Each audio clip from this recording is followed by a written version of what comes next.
Hello. It's me. So I said a few weeks ago that when Fauci appeared in front of the Senate, he would spend the entire time pleading the fifth. And so that's exactly what happened. 111 times he said the words, "I respectfully decline to comment based on my rights under the Fifth Amendment," which he doesn't have because Joe Biden pardoned him. And I didn't know this, but when you're pardoned, you can't stand on the fifth. Even though he wasn't allowed under law to say that he pled the fifth, he pled the fifth over 100 times. And it was said clearly there would be repercussions. I'll get the popcorn, shall I? If there is a Fauci trial, I hope to God it's televised. The problem we have, of course, is it probably won't be, because there's a layer of elite individuals who are heavily, deeply implicated in the whole COVID scandal. And the same can be said of the Epstein scandal. Pam Bondi, just before she ignominiously left her office, sat in front of the Senate and made a mockery of the questions that were asked of her because she couldn't answer. To do so, very possibly, would have endangered her life. There are very powerful people wrapped up in all of these schemes and shenanigans that affect the rest of the world, that affect the populace of the working class global communities. There are all kinds of rumours, and have been for many, many years now, that Bill Gates is at the head of a cabal of very powerful elite individuals who are trying to reduce the population of the planet to a manageable 25 million. Just enough people to push the buttons, pull the levers, and keep the world going in order that the elite can carry on whatever it is they do on a daily basis, unfettered and in luxury. Now, do I subscribe to these? I'm going to say it. Tinfoil hat time. Yep, I said it. Tinfoil hat time. So, do I subscribe to this conspiracy theory-like thing? Well, I'm not sure. But the elite across the globe are doing a damn good job of making it all very believable. Turning our attention back here to the UK, Zach Polanski posted a video of Nigel Farage. Is it in a guillotine? Something along those lines? Sending the message that Nigel Farage should have his head chopped off. British politics, eh? And apparently Polanski is getting cancelled. I don't have much time for Zach Polanski. And so to have him removed from the political stage would, in my opinion, be a good thing. However, who replaces the unreplaceable? British politics is an absolute mess, as are the politics of most of the globe. And this brings me neatly to this gentleman behind me, Rupert Lowe, leader of Restore.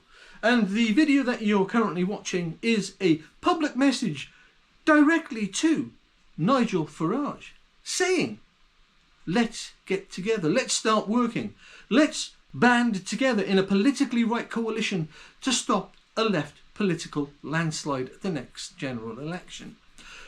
That's fine if you're a right-leaning individual, and I consider myself to be left-centre along those lines, although it's getting increasingly hard if you're paying real attention to politics anywhere on the globe to navigate where you sit politically. And I'm a little bit surprised that Rupert Lowe has sent this message out directly to Nigel Farage, because politics is, after all, a game of convenience, even if that convenience is sometimes hard fought for. And there is nothing convenient about jumping into political bed with Nigel Farage. You see, I'm of the opinion that Nigel Farage is the establishment. He was put up as a kind of smokescreen in order to tell right-leaning people, I'm an alternative to the uniparty system, whilst being, or at least eventually being, part of that uniparty system. Now, I'm not saying he's in bed with the bankers, etc. However, he's probably in bed with the bankers, etc. And if Nigel Farage is anything, then he's most definitely establishment lite. And this is where Rupert Lowe's problems will begin.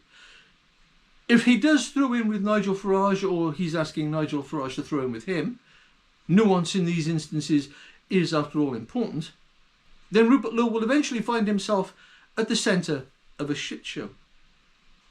Whereas they might stop the left from getting in. And right now, and of course, whenever I say the left, I'm talking about the liberal left experiment that Starmer and Burnham are part of, which seems to be wholly controlled by the World Economic Forum and Europe. If they do stop that left entity from getting in at the next election, then the right will have won, and hey, it'll be roses and congratulations all around. At least at the beginning.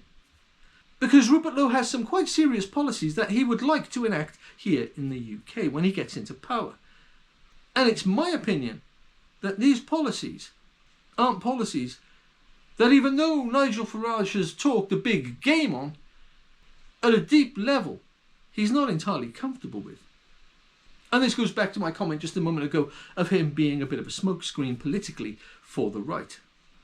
That's being perpetrated by whoever it is that's pulling the strings in the Uniparty. So there are 5 main points to Rupert Lowe's policies. The first one is mass deportations. The word mass in front of deportations being a bit of clickbaity bullshit. However, I don't doubt that he's going to do it. He's just trying to garner attention. And any keyword, any word that pushes his particular agenda of getting into power, of course, they'll use. And, politically speaking, it's quite permissible. And I think he's playing a good game, frankly, even if I don't agree with it. So it's implementing the mass deportation of illegal immigrants, including women and children.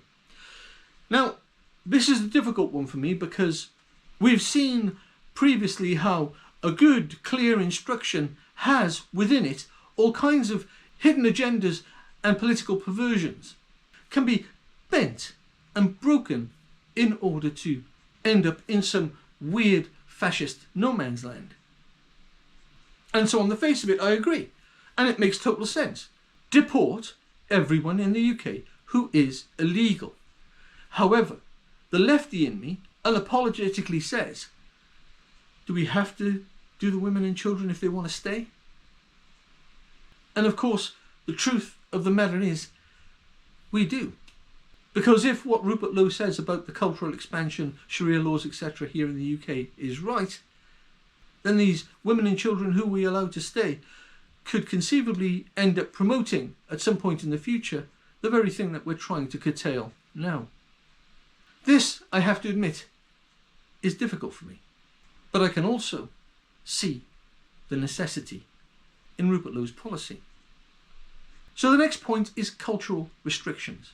Banning the burqa, the removal of halal and kosher slaughter, and the removal of Sharia courts and the ending of first cousin marriages.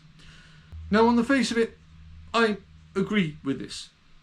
But then you remove the right of people to quite inoffensively be who they want to be under their religion. However, we've seen instances, if we're to believe the mainstream media, of men disguising themselves as women using the burqa as a mask.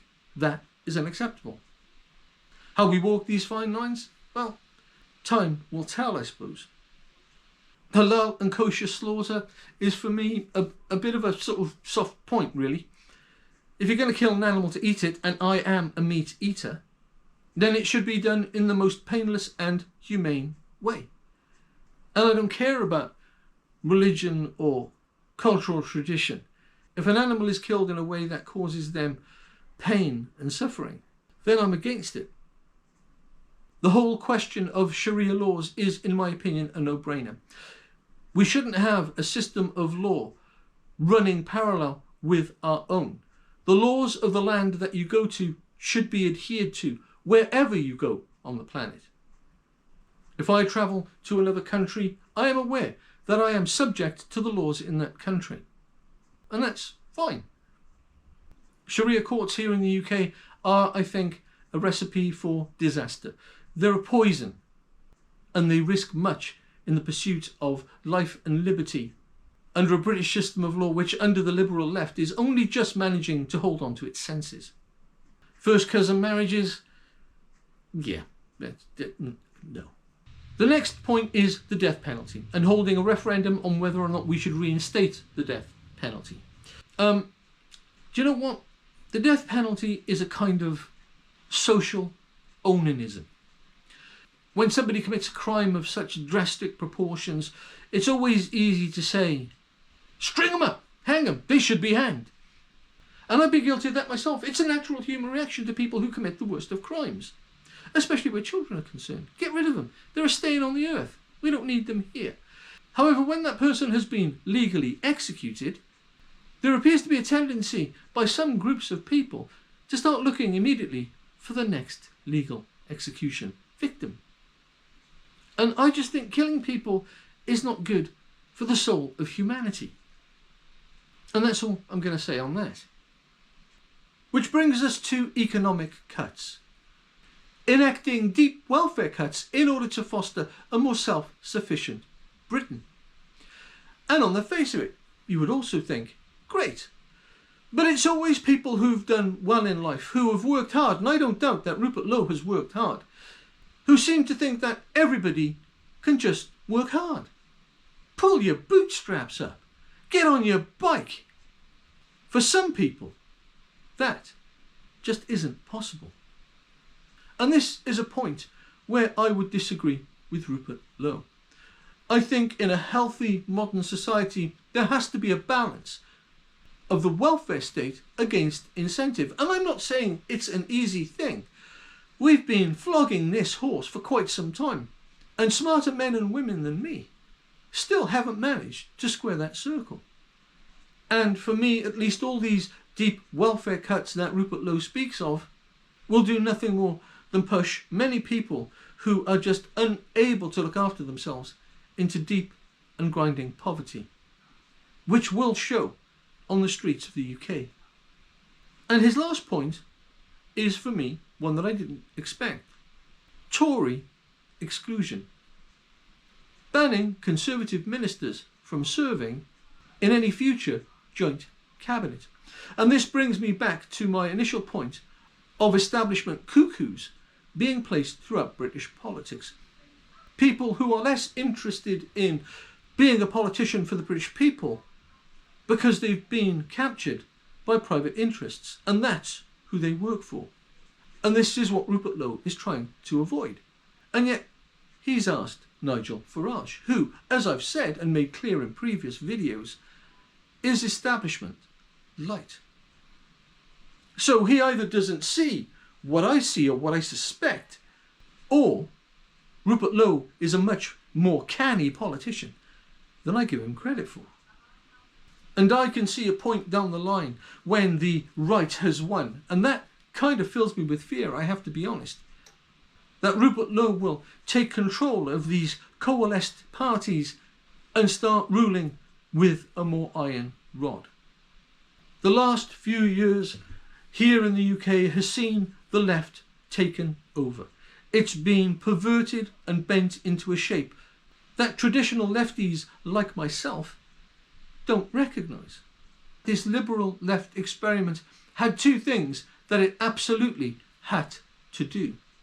And that was work for Europe, and the second was to be, because of all the deeply unpopular decisions being made under the left banner, then anybody looking for a political home on the left would find nothing but political disaster, thus making the left as a future political home a complete non-starter, leaving the right here in the UK as the only reasonable home for any reasonably thinking, politically interested individual.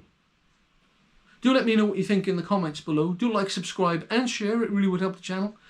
And until next time, bye bye.